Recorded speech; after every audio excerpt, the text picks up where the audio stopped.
Di Halmahera Utara kami sempat tegur. Oh, pernah di Halmahera Utara? Ya, sempat kami tegur bupati dan wakil bupati yang menyalurkan BLT secara langsung. Padahal kan yang namanya BLT itu biasanya Ya. itu disalurkan oleh aparat desa. Iya. Loh, kok ini tiba-tiba disalurkan bupati dan wakil bupati secara langsung? Apa pertanyaannya di situ?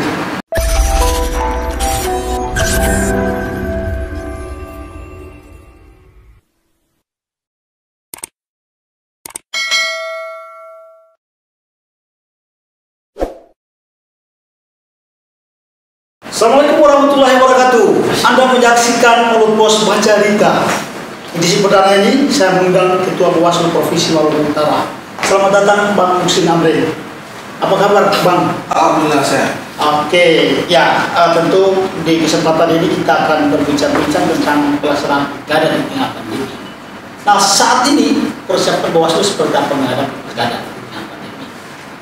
Ya, kalau terkait dengan kaitan dengan pandemi, memang pengawasan sekarang kan harus dilakukan berdasarkan protokol kesehatan. Karena berhubung tahapan pilkada yang sedang berjalan bertepatan dengan pandemi COVID-19, sehingga kemudian tugas Bawaslu menjadi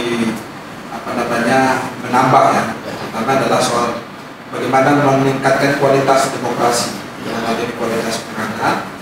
Kemudian yang kedua, bagaimana menjaga aspek kesehatan, jadi keselamatan penyelenggara, baik keselamatan masyarakat sebagai pemilih, kemudian peserta pemilih juga menjadi utama. Jadi kalau kaitan dengan kesiapan, saya kira alhamdulillah saat ini kita sudah siap. Berarti termasuk soal APD juga? Ya, kalau APD untuk Kota Ternate karena memang verfak pertama dilakukan, verifikasi faktual untuk calon independen sekarang sudah dilakukan dan itu dibantu oleh pemerintah Kota Ternate. Sementara untuk APD persiapan pengawasan pentarlik daerah daftar pemilih yang akan dijadwalkan tanggal 15 Juli itu APD akan disiapkan dana BBM. Jadi kemarin kami sudah siap untuk melakukan pengadaan terhadap sejumlah APD yang akan dikenai oleh teman-teman Bawaslu Kabupaten, kemudian Panwascam dan pengawas kelurahan desa. Jadi APD saya kira sudah siap untuk itu. Sudah clear? Sudah clear. Sudah final. Sampai di tingkat bawah, saya di pengawas kelurahan desa, karena kan pengawas TPS belum.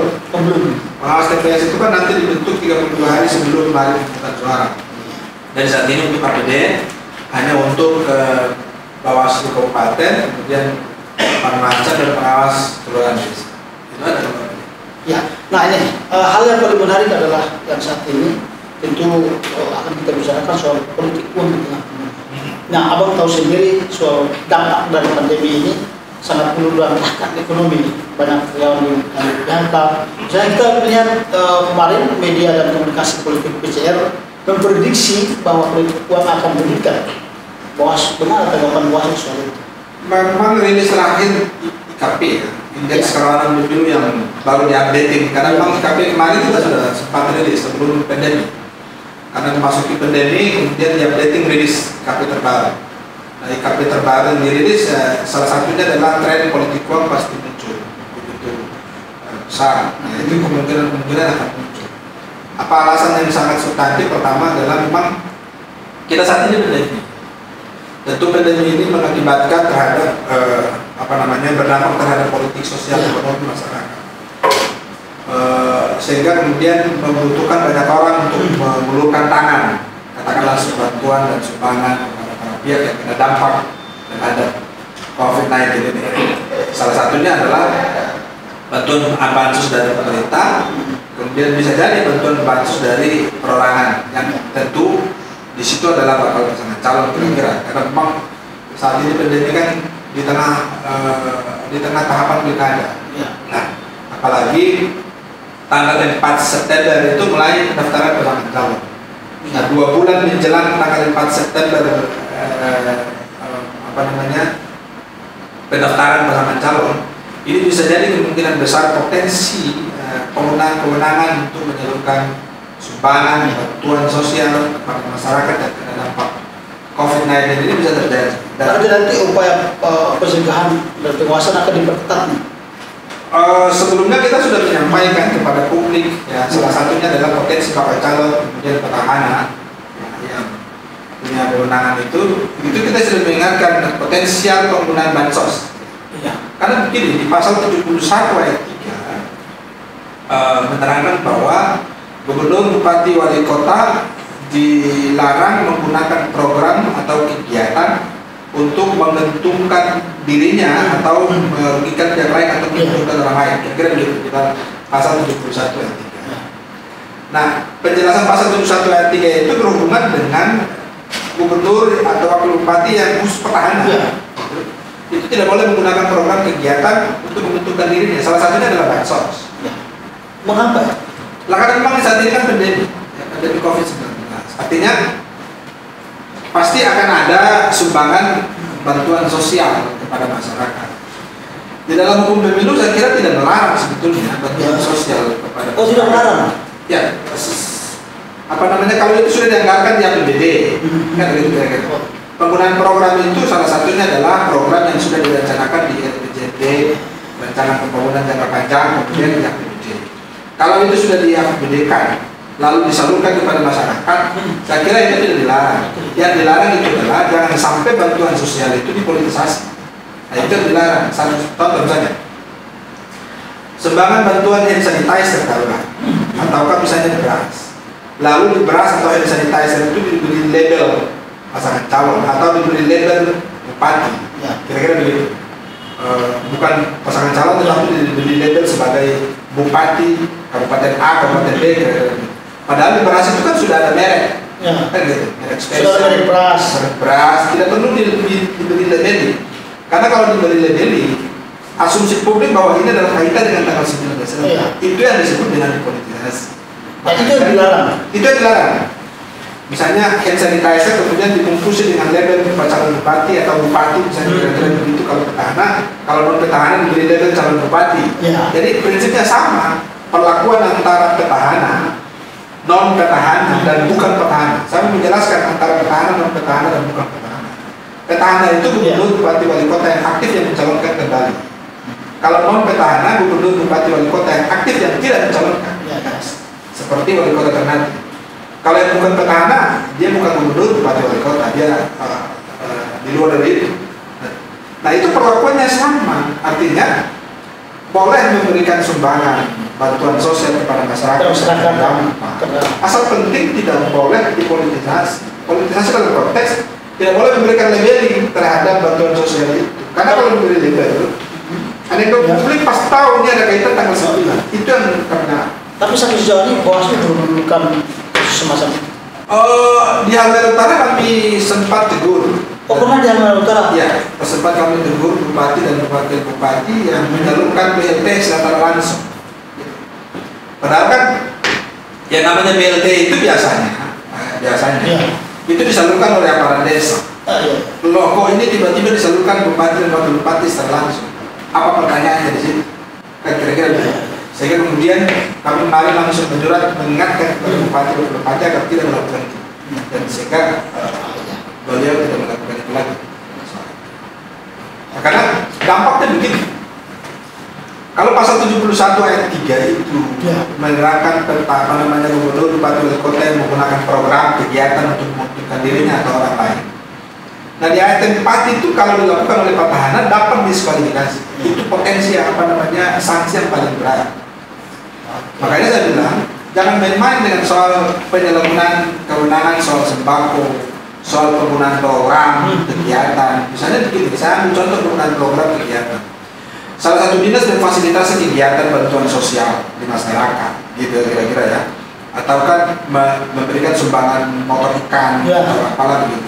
Kemudian ini ada kaitan dengan politik tanggal 9. Itu yang dilarang dalam pasal 71. Yang dilarang. Nah, konsekuensinya bisa diskualifikasi ketika yang bersangkutan ditetapkan sebagai pasangan calon. Harus disertai bukti juga. Bukti kan gampang, kan gini. Di dalam pasal 71 ayat 3 itu tidak perlu di pembuktian materi. Kita hanya cukup untuk membuktikan secara formil. Itu ada di putusan Mahkamah Konstitusi. Jadi artinya begini, perbuatan menyalurkan bantuan sembako dengan ada label stiker kira-kira begitu, itu dalam hukum acara pidana pemilu itu sudah memenuhi syarat. Sebagai syarat tanpa harus menunggu yang bersangkutan itu dicoplos atau tidak. Kan tanpa harus menunggu bukti materialnya. Ya, tanpa harus dibuktikan pembuktian material. Pembuktian material misalnya ini. Belum tentu dia nyoblos saya atau tidak, kan kira-kira begitu. Jadi asumsi publik, walaupun saya kasih sumbangan bantuan sembako, tetapi kan belum tentu nyoblos ke saya. Itu tidak bisa dibuktikan lagi dalam putusan Mahkamah Konstitusi. Nah, kira-kira begini. Jadi, sekarang begini Bang. Sekarang di Maluku Utara ada terdapat 8 kabupaten kota yang akan melaksanakan pilkada. Dan bacaan Bawaslu sendiri dari 8 kabupaten kota ini mana yang paling rawan politik uang nih? Kalau politik uang ini kan drastis sama sebetulnya. Sama. Persis sama. Dia tidak mau milah-milah mana kabupaten kota yang mana rawan, mana yang tidak rawan. Tapi kalau analisis kami hampir mirip sama di 8 kabupaten kota ini. Karena potensial 7 daerah itu ada petahana. Potensial 7 daerah itu ada petahana. Nah, itu yang akan bisa jadi pertarungan yang tidak sehat, kemudian memunculkan politik uang, apalagi ini di tengah pandemi. Artinya dengan begitu berarti politik uang ini selalu ada dalam setiap pilkada. Oh iya, politik uang itu susah sekali untuk dihilangkan. Susah dihilangkan di tengah pilkada.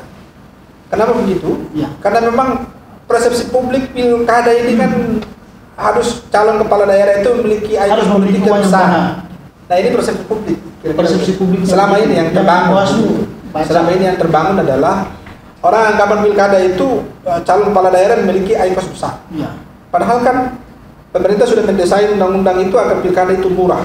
Salah satunya adalah calon kepala daerah soal APK alat kampanye, alat perayaan kampanye sudah ditanggung oleh KPU untuk memudahkan atau memberi sedikit murah biaya kepada pasangan calon, tapi kan faktanya tidak. Nah, ada sesuatu yang aneh misalnya, ketika LKPD laporan ke kampanye, laporan dana kampanye yang diserahkan kepada KPU, kita lihat jumlah dengan aktivitas kampanye beda. Nah, ini kan beda, sering begitu. Selama ini terjadi kan kira-kira. Cuma kan di dalam undang-undang kan tidak menegaskan aturan mainnya seperti apa. Yang ada hanyalah auditing terakhir saja. Lembaga independen yang akan artinya tidak ada sanksi tegas yang oh iya tidak. Yang sanksi tegas itu apabila dia tidak menyampaikan laporan penggunaan dan pengeluaran dana kampanye. Kalau dia tidak sampaikan maka diskualifikasi. Tapi kan dia tidak. Ketika dia menyampaikan 1 miliar sementara fakta di lapangan kita pantau proses kampanye kan tidak mungkin 1 miliar. Nah, contoh misalnya kemarin dipilih ada satu partai yang kampanye dana kampanyenya 0 rupiah. Padahal faktanya dia kampanye. Ya, faktanya kampanye berarti di situ dia mengeluarkan biaya. Iya, biaya. Kenapa dana kampanye itu penting? Untuk meminimalisir potensi politik uang. Cuma kan fakta ini tidak sulit untuk dibuktikan. Nah, sehingga bacaan kami bahwa namanya politik uang itu susah kecuali ada kesadaran peserta pemilu, kemudian kesadaran masyarakat. Sampai-sampai di undang-undang di pasal 100 di Undang-Undang 10 itu menggariskan bahwa yang memberi dan menerima itu bisa dipidana. Kan kira-kira begitu. Kalau dulu Undang-Undang 8, nah ini berkaitan dengan sanksi ini. Ya. Iya, soal sanksi pidananya. Ya. Di pasal 134. Jadi politik uang itu bukan dipidana hanya memberi saja. Tidak hanya memberi saja. Tidak hanya diberikan sanksi memberi saja, tetapi dapat disanksi bagi yang menerima. Nah, fakta di lapangan memang kebanyakan yang menerima ini kan sulit dibuktikan. Misalnya, mengapa sulit dibuktikan? Misalnya begini, kemarin satu kasus di Kota Ternate yang sudah diputus pengadilan itu ini pemberian sebelumnya atau Pilgub pada saat Pilgub. Itu kan yang menerima uang itu adalah anak kecil, anak di bawah umur atau yatim piatu. Kalau dalam konteks itu apakah yang bersangkutan bisa dipidana? Dan tentu kan tidak. Nah, sehingga yang menerima itulah yang dapat kena sanksi. Jadi kemarin yang Kota Ternate itu dikenakan sanksi 2 tahun dan denda 200 juta. Nah, saya kembali ke soal tadi di pasal 73. Kalau cerita politik uang itu ada di pasal 73 Undang-Undang 10 tahun 2016 tentang pemilihan kepala daerah. Di pasal 73 itu menerangkan 2 hal. politik uang kalau dilakukan secara terstruktur, sistemis dan masif, gitu ya, itu paslon itu bisa didiskualifikasi. Jadi kalau dulu Undang-Undang 8 politik uang itu karena memang dianggap perbuatan extraordinary crime, hampir disetarakan dengan tindak pidana korupsi, mirip lah, gitu kira-kira. Efeknya sama, efek tindak pidana korupsi itu efeknya adalah sosial kemasyarakatan, efek politik uang di pilkada adalah soal cederai nilai demokrasi, kira-kira begitu. Sehingga di perubahan undang-undang itu menambah, dulunya ringan, politik uang ancamannya ringan, sekarang berat. Undang-undang 10, politik uang itu ancaman pidananya itu paling rendah 3 tahun, paling tinggi 6 tahun. Kalau dulu kan dia hanya hitung bulan. Nah, sekarang tinggi. Yang kedua, kalau politik uang dilakukan secara terstruktur, sistemis dan masif, maka pasangan calon itu bisa didiskualifikasi. Penegasan dalam Undang-Undang 10. Saat ini di Maluku Utara belum pernah, misalnya ada kasus semacam itu terjadi secara masif, terstruktur. Itu kan tergantung laporan. Tergantung laporan. Kalau memang ada yang menyaksikan bahwa perbuatan politik uang itu dilakukan secara terstruktur, karena kan harus dibuktikan terstruktur, sistemis dan masif dulu. 3 instrumen ini dibuktikan dulu. Kalau dia tidak terbukti, maka hanya aspek pidana saja yang didorong. Gitu. Aspek tindak pidana saja yang didorong. Tetapi kalau 3 TSM ini terbukti di dalam persidangan, calon bersangkutan bisa didiskualifikasi. Yang bersangkutan bisa didiskualifikasi. Jadi cukup bahaya kalau politik uang dilakukan. Saya ambil contoh. Sekarang bantuan sosial, taruhlah pasangan calon, bakal pasangan calon ini dihambur bantuan sosial di seluruh kecamatan. Terstruktur tidak? Kan itu kan terstruktur. Dilakukan secara masif. Kalau dia lakukan secara masif di seluruh kecamatan, itu kategori TSM. Nah, itu potensi bisa didiskualifikasi. Ya, begini, dalam setiap pilkada biasanya nominal tentang politik uang ini kan berbeda-beda. Ada yang 50.000, ada yang 100.000. Bawaslu tahu soal itu? Atau Bawaslu punya informasi tentang itu? Soal apa itu? Soal angka-angka nominal yang sering diberikan oleh pasangan calon nih atau tim sukses. Begini, politik uang itu kan tidak ada batas. Dia nilai nominalnya berapa? Kan kira-kira begitu. Dia nominal nilainya berapa? Sementara yang kita kemarin di Pilgub tahun 2013, kita punya 5 putusan pengadilan terhadap politik uang. Itu rata-rata ada yang 200.000, ada yang 50.000, ada 200.000, ada 200.000, ada 50.000. Nah, itu yang disebut dengan politik uang. Di politik uang juga di pasal 73 itu menerangkan politik uang itu bukan cuma hanya uang, tapi barang juga disebut, karena disebut situ setiap orang menjanjikan atau memberikan uang atau jenis lainnya. Jenis lainnya itu barang. Nah, budaya kita di Maluku Utara biasanya kalau pilkada semacam ini, orang biasa memberikan sumbangan ke masjid, ya, berupa semen, sen, tehel dan lain sebagainya.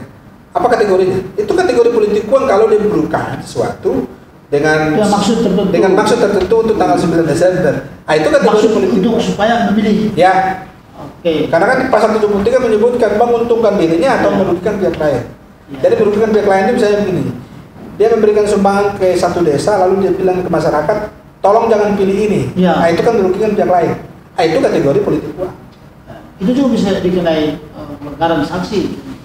Ya, karena kan politik uang ini luas. Saya mau bilang begini, politik uang itu bukan cuma hanya memberikan, menjanjikan saja itu sudah kategori politik uang. Menjanjikan saja kategori politik uang. Ada yang bertanya begini, kalau visi misi beda dengan janji.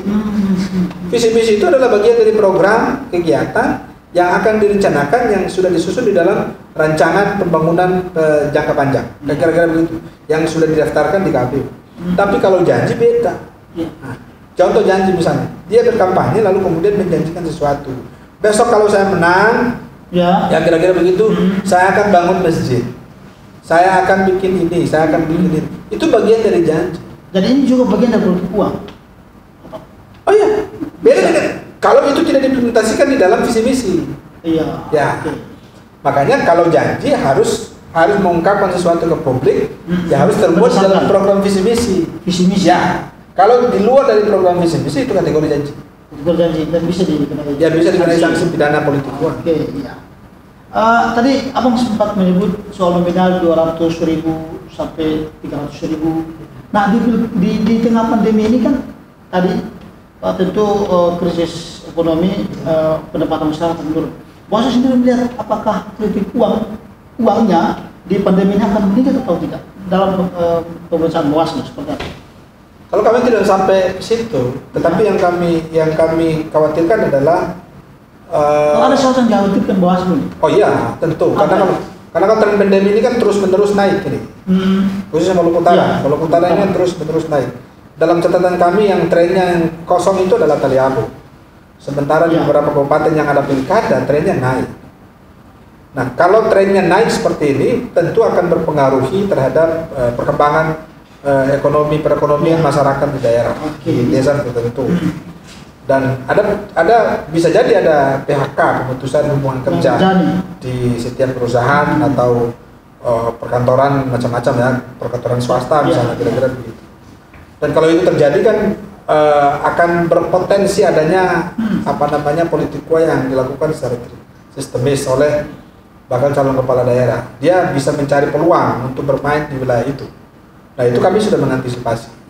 Kemungkinan itu bisa terjadi. Hitungan rating berapa nominal itu kan rata-rata kan Maluku Utara kalau dulu biasanya 50.000 sampai 100. Nah, sekarang kan ada asumsi begini. Dan kami temukan di lapangan. 200.000 dulu baru kami menggunakan hak pilih. Kira-kira begitu. Dan itu kami temukan di mana-mana, di setiap kelurahan, setiap desa, setiap kami jalan. Orang pasti bersuara kalau mau coblos ya silakan 200.000. Bawaslu sering temukan itu. Sering temukan itu, dan itu tercatat di pikiran masyarakat. Jadi masyarakat itu pikirannya pilkada ini ada uang. Nah, siapa yang mengajarkan ini? Apakah ini muncul di tengah-tengah publik atau di masyarakat, atau memang ada hal apa? Ya, setelah kami riset dan setelah menganalisis problem ini ternyata ada dua hal. Satu adalah soal ketidakpercayaan terhadap pemimpin. Ada persepsi menurunnya ketidakpercayaan publik terhadap pemimpin di daerah. Gitu. Jadi itu salah satu faktor. Salah satu faktor. Jadi selama dia taruhlah misalnya dia ke 5 tahun memimpin, kemudian masyarakat merasakan tidak ada dampak sama sekali, mendingan kita calon kepala daerah. Jadi ada pikiran begini, mendingan kita ambil duit daripada kita coblos gitu. Yang pada akhirnya sama. Itu pikiran masyarakat yang selama ini yang terbangun. Ini berdasarkan riset Bawaslu. Berdasarkan riset Bawaslu. Jadi pikiran masyarakat seperti itu. Jadi ada tingkat percayaan terhadap publik. Yang kedua soal pendidikan politik masyarakat terhadap partai politik. Ini yang masih minim atau memang tidak ada sama sekali kalau dilihat dari partai politik untuk melakukan pendidikan politik masyarakat itu kurang. Rasa-rasa hampir tidak ada. Hampir tidak ada pendidikan politik partai politik kepada masyarakat. Yang ada kan nanti momen pemilu saja kan saat momen pilkada. Nanti pemilu. Tetapi yang ketika momen pilkada kan ceritanya lain. Ya. Jadi pikiran masyarakat begini, 5 tahun lagi baru dia datang lagi nih orang, kan kira-kira gitu. Nah, ini yang membuat masyarakat punya pikiran terhadap politik uang itu hal yang biasa. Maka kami punya tugas, Bawaslu punya tugas untuk mengingatkan kepada masyarakat. Di mana-mana kita sudah mengingatkan bahwa politik uang itu efeknya luar biasa, Anda bisa dipidana. Makanya kami jadikan 5 putusan pengadilan tahun 2013 itu menjadi senjata ampuh. Menjadi senjata ampuh bagi Bawaslu untuk mensosialisasikan kepada masyarakat. Ini loh ada putusan pengadilan berkaitan dengan politik uang. Jangan main-main soal politik uang. Nah, alhamdulillah kemarin di Pileg tren politik uang kita mulai menurun di Pileg. Tidak dibandingkan dengan 2013. Secara sebelumnya. Ya, dibandingkan 2013 kan tren politik uang kita tinggi. Sampai ada 5 putusan. Ya 2013 Pilgub.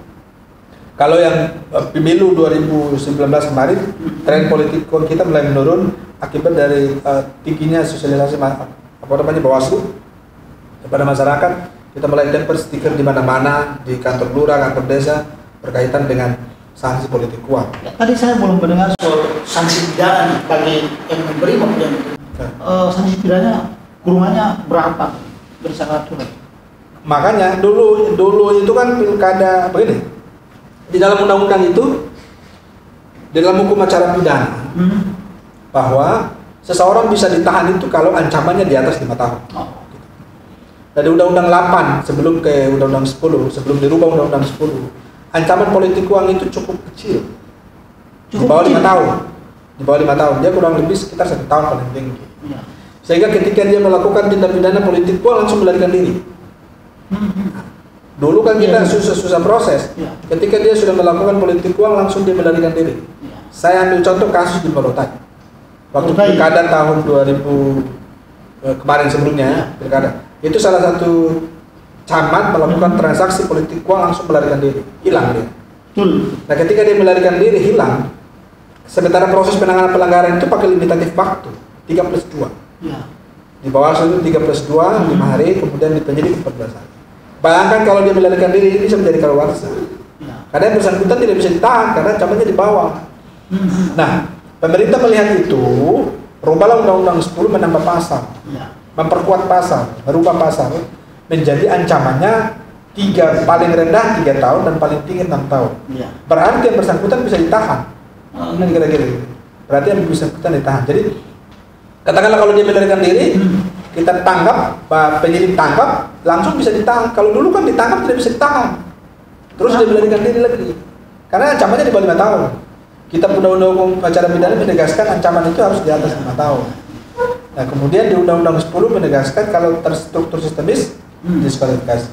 Jadi 2 ancaman. Hanya selain dari sanksi pidana yang berat, denda juga berat.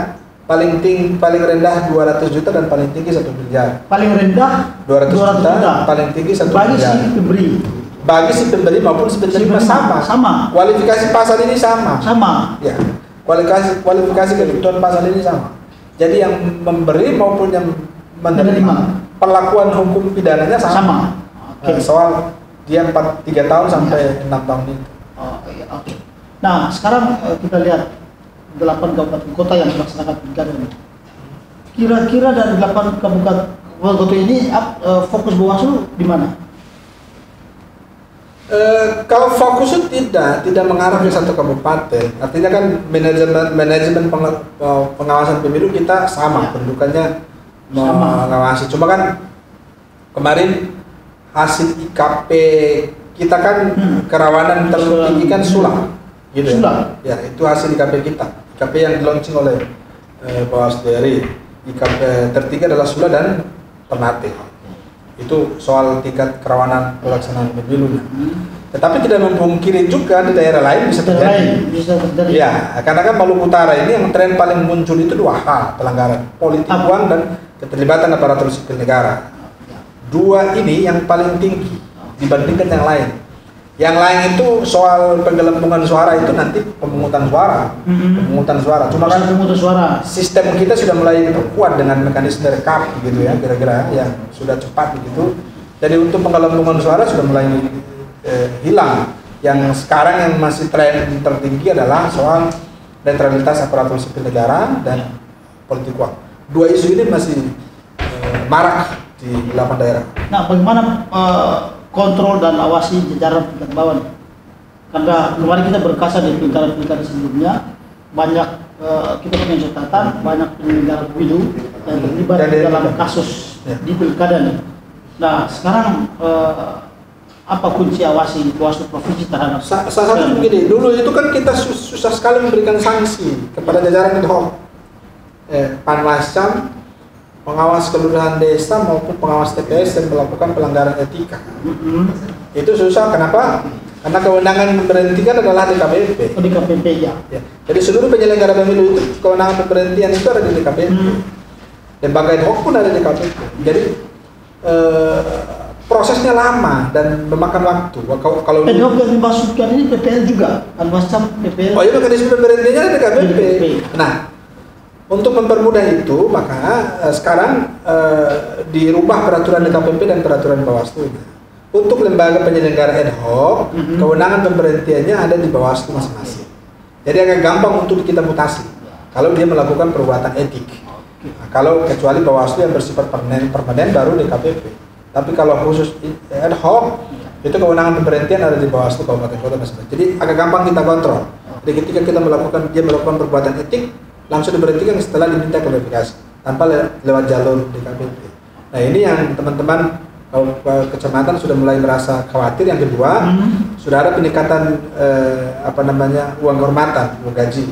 Misalnya dulu kecil, kan pengaruh orang melakukan sesuatu itu kan pendapatannya kecil. Ya, karena pendapatan kecil. Ya, misalnya kan dirayu berupa berita acara dengan biaya sekian dibandingkan dengan gaji 3 bulan kan tidak sama. Gitu kira-kira ini kan asumsi manusia. Sehingga kami mencoba untuk menawarkan solusi untuk menambah gaji. Alhamdulillah Panwascam maupun pengawas pemerintahan desa gajinya sedikit naik. Nah mudah-mudahan dengan gajinya sedikit naik itu dapat mempengaruhi kinerja. Tidak melakukan sesuatu. Terakhir saya minta satu statement penutup untuk jajaran Anda untuk pasangan calon dan pemilih. Apa statement untuk peluang ini? Begini, tugas kita ada 2 tadi saya ulangi. Yang pertama adalah menyukseskan atau meningkatkan kualitas demokrasi. Salah satunya adalah bagaimana meningkatkan partisipasi pemilih. Nah, khawatiran kami pandemi ini partisipasi pemilih turun gara-gara orang takut corona akhirnya tidak mau datang di TPS. Kira-kira begitu. Tugas kami adalah salah satunya meningkatkan kualitas demokrasi. Yang kedua, kualitas kesehatan. Karena kan sekarang di pandemi, jadi seluruh penyelenggara pemilu itu harus diwajibkan untuk menggunakan APD, alat pelindung diri. Kalau dia tidak menggunakan APD, nanti akan diberikan sanksi. Maka saya berharap pada seluruh penyelenggara pemilu, baik Bawaslu maupun KPU, tetap konsisten untuk menyelenggarakan pilkada walaupun di tengah pandemi COVID-19.